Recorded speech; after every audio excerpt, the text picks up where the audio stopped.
जगत गुरुको सङ्कल्प राष्ट्रको शान गुरुकुलम बचाउने हाम्रो अभियान। श्रद्धेय धर्मानुरागी भक्त सज्जन महानुभावहरू, नेपाल राष्ट्रका प्रथम ऐतिहासिक जगद्गुरु अनन्त श्री विभूषित श्री बालसन्त मोहन शरणदेवाचार्य महाराजश्रीको सत्सङ्कल्पमा वैदिक सनातन धर्मको रक्षार्थ वराह क्षेत्र नगरपालिका 1 प्राचीन हरिद्वार चतरधाममा स्थापित श्री राधाकृष्ण संस्कृत विद्याश्रम गुरुकुलम माध्यमिक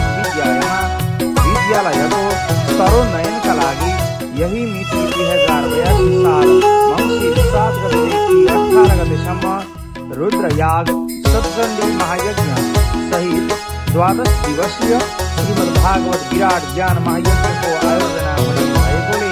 उक्त अवसरमा उपस्थित भई गुरुकुलको समृद्धिमा तन मन धनले सहयोग गरिदिनुहुन सम्पूर्ण धर्मपरायण भक्तजनहरूमा हार्दिक